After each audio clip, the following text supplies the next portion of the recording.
Shalom, good evening. This is TV7 Israel News broadcast to you from Jerusalem.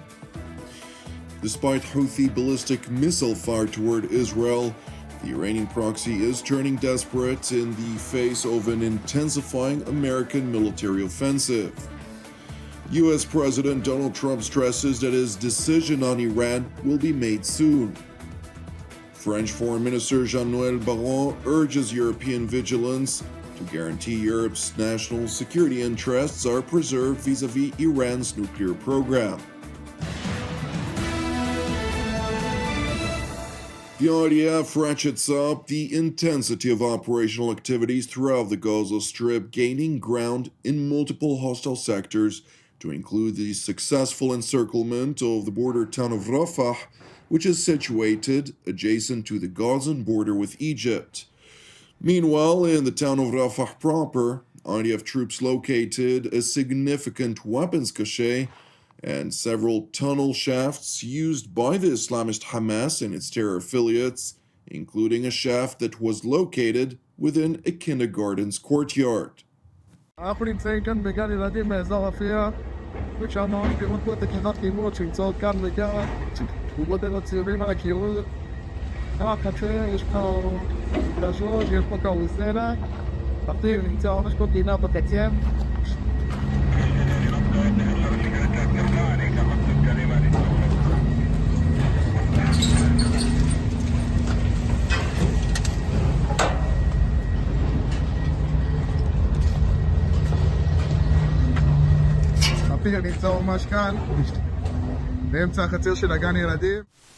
According to the IDF spokesperson's unit, over the past day alone, the Israel Air Force struck approximately 35 terror targets throughout the Gaza Strip.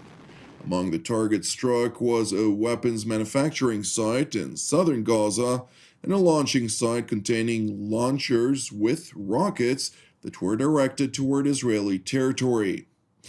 Meanwhile, the Iranian proxy Ansar Allah, which is dominated by the Houthi tribe in Yemen, launched a ballistic missile toward Israeli territory. Thankfully, the incoming projectile was successfully intercepted before entering Israeli airspace. Nevertheless, debris of an interceptor missile landed near the town of Hebron. No injuries or damage were reported. Meanwhile, in Yemen, tens of thousands of tribal terror operatives who are affiliated to the Houthis gathered in the city of Sana'a in a desperate attempt to showcase a collective will to fight, voicing a pledge to persistent cross-border belligerence against Israel and freedom of navigation, while also condemning the United States for holding it accountable for its actions.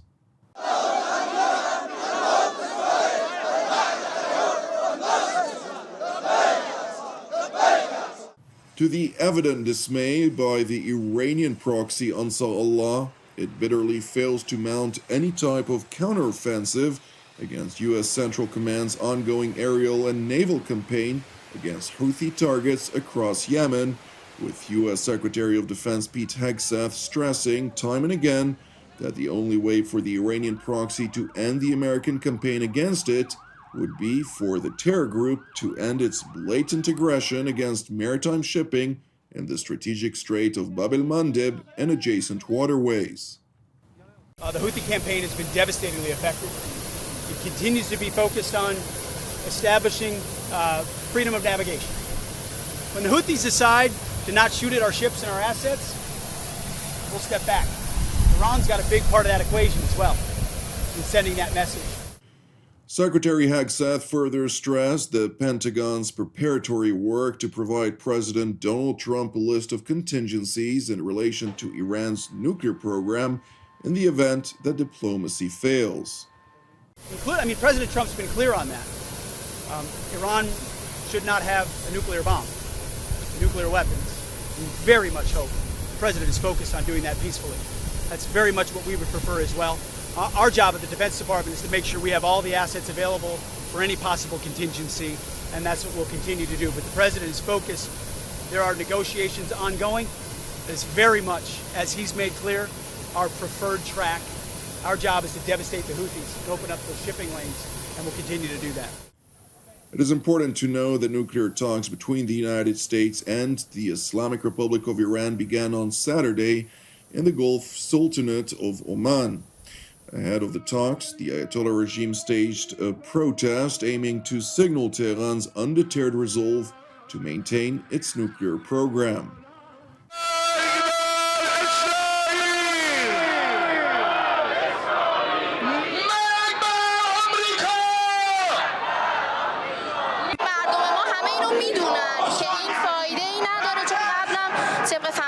حضرت آقا گفته شد که ما هیچ گونه اعتمادی نمیتونیم داشته باشیم نسبت به آمریکا. آمریکا هم شیطان بزرگیه که بوده و هیچ تغییری در رفتار و اعمالش نداشته که ما بخوایم این سری بهش دوباره اعتمادی داشته باشیم نسبت بهش. The Ayatollah regime further instructed its clerics to address the issue of nuclear talks, articulating a hardline stance vis-à-vis diplomatic concessions. مسئله مذاکره غیر مستقیم همان گونه که مذاکره مستقیم در شأن ما نیست، در حد بصیرت و تجاربی که در طول تاریخ امریکا با همه طرف‌های قرارداد داشته یک عنصر عهدشکن غیر پایبند به قوانین بین المللی و خدانشناس و بی‌وجدان این مذاکره مستقیم لیاقتش رو. In parallel to a variety of statements against the diplomatic track, the Ayatollah regime contrastingly insisted that it engages in talks with the Americans with the necessary seriousness. ما با به هر حال جدیت لازم شرکت کردیم.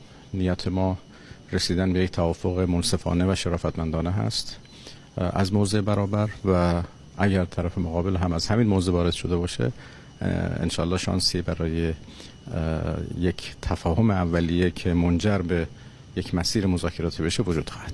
و در این دیدار خیلی از مسائل اولیه و اصولی روشن خواهد شد. از جمله اگر اراده کافی در طرفین وجود داشته باشه ما در مورد جدول زمانی هم تصمیم میگیریم.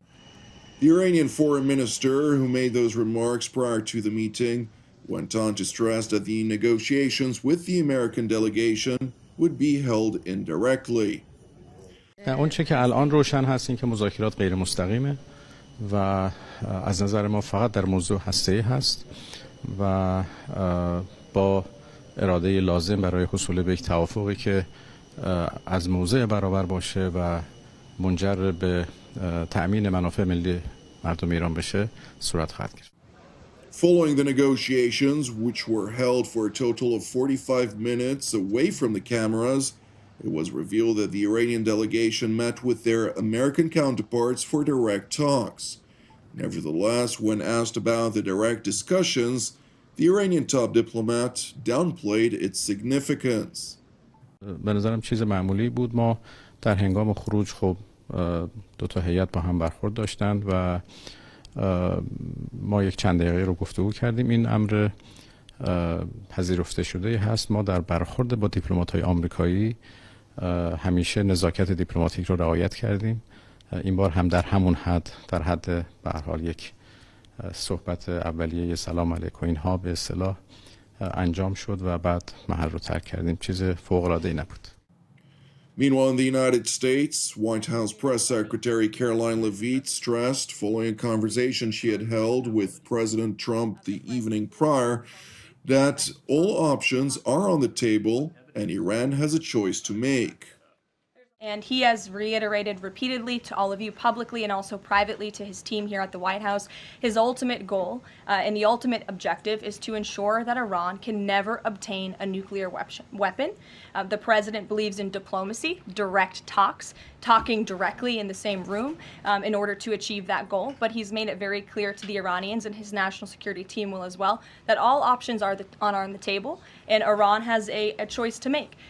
You can agree to President Trump's demand or there will be all hell to pay. And that's how the president feels. He feels very strongly about it. Meanwhile, on board the American presidential aircraft Air Force One, U.S. President Donald Trump noted that his determination, whether Iran is serious about negotiations or not, vis-a-vis its nuclear program, would be made very soon. And we'll be making a decision on Iran very quickly. Turning to Luxembourg, where French Foreign Minister Jean-Noël Barrot insisted that any negotiations that may take place between the United States and Iran must comply with the security interests of France, Britain, and Germany.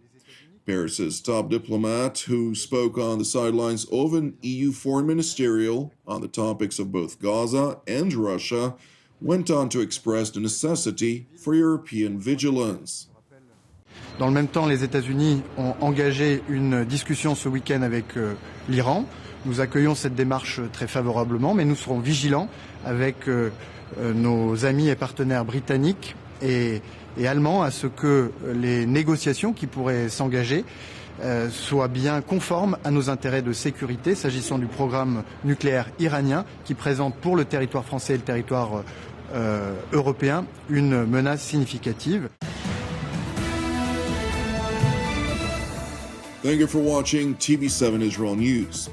I would like to start by wishing all of our viewers a Chag Pesach Sameach and a blessed Easter, and thank all of TV7's family of supporters. TV7 Israel is a donation-based ministry with all of our programs made possible by the generosity of our viewers. Therefore, if you're blessed by the content of our productions, please consider becoming a monthly TV7 Israel supporter. You can donate via our website at www.tv7israelnews.com. Keep praying for the peace of Jerusalem and salvation of Israel. I'm Jonathan Hessen wishing you a Shavua Mevorach, and God willing, we'll see you during our next update. Until then, Shalom from Jerusalem.